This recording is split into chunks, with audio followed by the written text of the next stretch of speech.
3, 2, 1.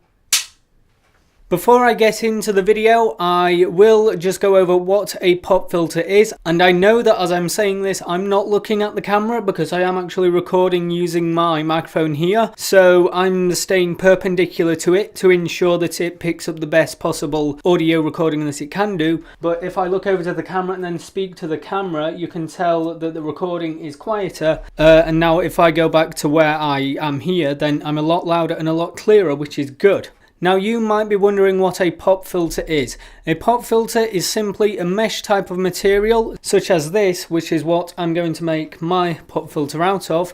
And this mesh type material is simply put between the speaker, so in this case me, and the microphone, and it is designed to reduce or eliminate the movement of air coming from the speaker's mouth while they are speaking, but still allowing the sound to pass through unaffected. Now you may also be wondering what a pop is, as we are talking about a pop filter, therefore implying a filter that filters out pops. A pop occurs when the air coming from the speaker's mouth hits the microphone's diaphragm, causing it to move suddenly, which in turn creates a spike in the recording, and that spike is what is known as a pop. A pop is most common when pronouncing the letters P or B, as they produce a sharp movement of air to come from your mouth, and you can tell this by putting your hand over your mouth and pronouncing the letters P and B. Don't put your hand you can put your hand right on your lips, but if you have it 6 inches away from your mouth and say like P and B, you will feel like a sudden air movement coming out of your mouth. Simple. So what I've done now is I have taken the sponge off the microphone. This was what I was using as a pop filter before I actually found a suitable material to make my own. And now I'm going to demonstrate to you what a pop filter does. So if I come close to the microphone and then pronounce P and B, P, B, then as you can hear it does spike. And that spike you are hearing is the air coming out of my mouth and hitting the microphone's diaphragm. But if I put a pop filter mesh type material between me and the microphone, and if I go ahead and pronounce P and B, P, B, then I can tell you that on the recording down here you can't see it, but it has not spiked. The pop filters work perfectly fine. So I hope from that little test you can see the significance of using a pop filter. And as you saw, when I didn't have the mesh material, you could hear the air hitting the diaphragm, which then caused the audio to peak. But putting the pop filter, or in this case the pop filter mesh material that I'm going to be making my pop filter out of, between me and the microphone, it was able to stop the airflow from my mouth and hitting the microphone, therefore it didn't spike in the recording like it did before. But as you would have also heard, quite literally, it does allow the sound to pass through unaffected. So that was a quick little explanation of what a pop filter is, what it is used for, and a quick demonstration of the differences between not using a pop filter and using a pop filter, or in this case, a pop filter mesh-like material that I will be making my pop filter out of. So I hope you enjoyed that. Let's get back to the video. Hello everyone and welcome to this video. In today's video I'm going to be making my own pop filter for my microphone. Now my microphone's nothing special, it's just an Audio-Technica AT2020 USB Plus, but you need a pop filter with it because even though it has like an internal mesh, and I think there's foam on the other side of the mesh, is like sort of a built-in pop filter, but it completely doesn't work, so I've decided to make my own. Now I know pop filters are cheap, so I could just buy one, but from what I've heard the cheap ones aren't very good. So I've been looking around for materials that I already have and I came across this. Now what this actually is it is a grass catcher that you put on the back of a lawnmower. Now there is a metal bar that runs through here, but I've taken that out, and there are 4 screw holes along here, which is where there was like this plastic brace screw to this bit so you could mount it on the back of the lawnmower. Future self updating the video, I've been editing the video on my computer here and I thought I would address this so I don't get lots of comments on it. The lawnmower that the grass catcher belongs to I no longer have anymore. I got rid of it years ago and I don't know why I didn't throw the grass catcher away with it. I guess I forgot to throw it away, but as you will later see in the video, it does come in useful for making the pop filter, or rather attempting to make the first variant of the pop filter. And I don't know if I will address this later in the video. I can't remember me ever recording me addressing it, so I thought I would also address it here. The reason why I threw the lawnmower away is because it was a petrol lawnmower, which means it has an engine, so it has all the typical things that an engine has, and there was a problem with the engine, and the cost to repair the engine would have been more than just buying a new lawnmower, so I just threw that lawnmower away and got a new one. But with it being a petrol engine lawnmower, when I threw it away, I did of course drain the oil out of it and dispose of that appropriately, so it doesn't end up in a landfill and then pollute the ground for the next millennium. So that's what I'm going to do in today's video, is make a pop filter out of this mesh, and I've actually just remembered something else. And then to attach the pop filter to the microphone's arm stand thing I've got, I'm simply going to be using some old cables. Like, these are just individual cables. I think I'm going to use 4 of them, but of course it will depend on the final weight and build up of the actual pop filter once I've made it. And all I'm going to do is just cable tie these cables together all along, and then they'll sort of form one cable. And then I think I'm probably just going to clamp a screw, because when I make this cable stand thing out of 4 literal cables, I'm going to try and tie them together so that they are in a square like that, or near enough a square. And then what I think I'll do is I'll bend 2 of them one way, bend 2 of them the other way to create a little loop, and then I'm just going to put a screw, a nut and a washer through there, straight into the hole that I'm going to make on the pop filter when I make it. Oh yeah, and then I'm going to mount the other end of this onto the stand just by using one of those screw things, Jubilee clips, that's it, one of those. Before I actually get on to the making of the pop filter, I have made just a template in cardboard, because yeah, that's literally it. That is all I've made out of cardboard, and that's all I intend on making in cardboard. But before I do get on to the making of the pop filter, I'll go over all the dimensions again to make sure that everything is correct, because I do only have limited materials. So I need to make sure that everything is correct on the first try, because I may not have enough material left to make a second attempt if I do fail the first. But anyway, with all of that said, let's move on to the build of the pop filter, I guess you could call it. So the first thing I need to do is try and remove this mesh from the plastic board. So what I'm thinking of doing is, I know there's a seam going through it, which is obvious because it's holding it in place. I'm thinking of cutting the seam down and around on the back, and then hopefully then it should just be a case of gently pulling the material out of where it's sewn in by. So yeah, I'm probably just going to time lapse this bit.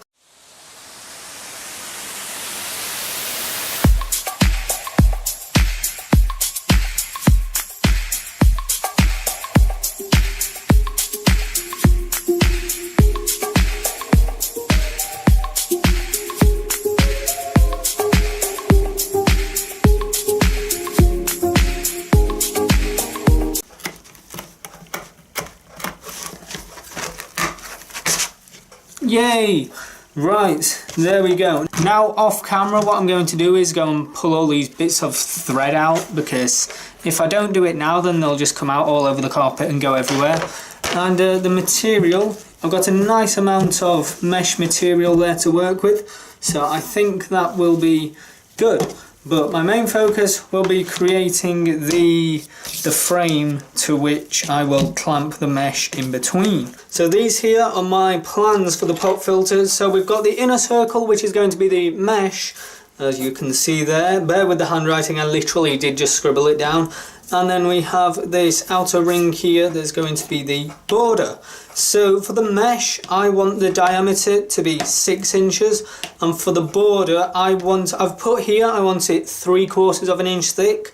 But I was thinking about 1/2 an inch, but that might be too thin, and I think an inch might be a bit too thick. So I thought I'd just go with 3/4 of an inch, because that's in between both of those different measurements. But yeah, that's literally the plans for the pop filter: a mesh of 6 inches and a border of roughly 3/4 of an inch. And then as for the attachment to where I'm going to actually screw it in, I'll probably just like make a little box like that just goes off and just put a screw through there. They are my measurement plans for this pop filter, so let's get on to putting them onto this and then running out of material because I've probably done something wrong. A crucial measurement that I actually forgot to put on was the entire width of it, because obviously I'm going to create the outer diameter first. Total width of the pop filter will be 7.5 inches because we've got 6 inches there, 6 3/4, so add another 3/4 and we're looking at 7.5. So the total thing is going to be 7.5 inches, which means if I'm using a compass to draw the circle, which I will be, I'll then need to halve 7.5, which is 3.5. Now I need to put these plans onto here and go about making it. Right, so 3.5 is about there. So now I need to be efficient with materials here.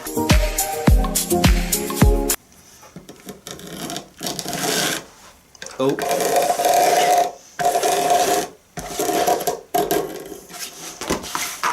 That's gone out of alignment by a little bit, but not too much. I'll fit another one there because obviously I'll need 2 of them. What I'm going to do, in fact, before I draw the other one, is I'm going to cut this one out and then use this cutout as a template for the next one and do it like that. Now, due to it being the material that it is, I think I should just be able to cut it with scissors. Again, I'm going to try and cut as close to the line as possible because I am working with limited materials.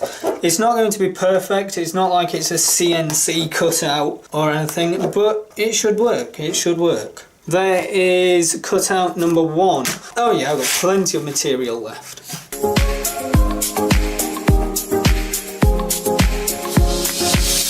There's the next one too, there's a hole in it. I would cut that one out, but as you can see there's a hole in it. And as I've got the correct measurements, I'm just going to cut it off here because I'll have plenty of spare material over here. All I want out of this piece of plastic is just 2 circles, and I've already got 1 of them. So now it's just a case of drawing and cutting out this one. Like that. I've just realised I haven't made a little cutout on this one. I think I can sort it out. Now cutting the hole on the inside of them is going to be the most interesting part.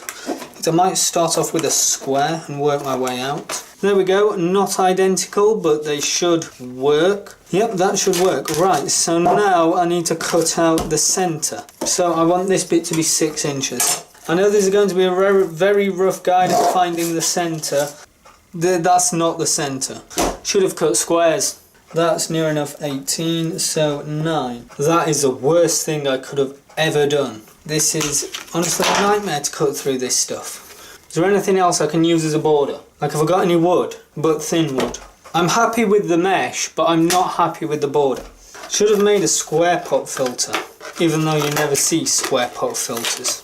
So it turns out that in today's video I failed to make a pop filter because this material is extremely difficult to work with, even when you've got sharp scissors. But yeah, it's not as forgiving as I thought it would be, and it's a really awkward material to work with. And also, when it came to locating the centre of the circles, I made one huge mistake. The mistake that I made was I drew the outer circle first, and then when I went to cut that out, because the compass's point isn't sharp enough to go through the material, once the circle was cut out I had no center point, which then means I had nowhere to line the compass up for me to draw the inner circle. Like that. But now I know where I can cut out the material because the center provided me a reference point with how far in I wanted the border to be from the external circumference of the border piece that I had designed. But because there was no center point and because I cut the big ring out, it meant that I couldn't find where the inner ring goes, which means that when I wanted to draw on and cut out the inner circle, I was unable to measure it because, as you can see there, so where's the thick point? So there's like a thick point there of about 1.5 centimeters. I know that the dimensions in this video are going from imperial to metric and then back to imperial even. At the thick point there, we're looking at about 15 millimeters of width. And then on the really thin point here, we're looking at about 10 millimeters of width. So as you can see, so me not having that center point completely made me draw the inner circle off-centered, and it would just look weird and be out of alignment. And also, as I've already said, this material is extremely difficult to work with. But even though I failed to actually make a pop filter in this video, what I didn't fail was successfully getting this mesh out, so I can revisit this in the future once I've found another material that's going to be easier to work with. So I'm going to leave this video here because I failed to make a pop filter, but like I said, I do have the mesh and I feel that I can revisit this in the future. And I also feel that this footage that I've recorded is still video worthy. It's more going to be like a what not to do when measuring circles, because as I've said, the no center point meant the inner circle was out of alignment and it just went downhill from there. But I did manage to explain where the design went wrong and how I could have designed it a better way to avoid the mistakes I made, and as a result, I guess that's kind of a learning process, even though it's obvious and I just completely didn't realize it at the time. So yeah, that's it for this video. This is part 1 of me trying to make a pop filter. Part 1 will be the failed attempt. Part 2 will hopefully be the successful attempt, in where I find a material that's easier to work with than this weird plastic stuff. But that has been it for this video, so if you enjoyed it, give it a like. If not, give it a dislike. Comment, favourite, share and subscribe, and as always, thank you for watching. I'll speak to you in the next video.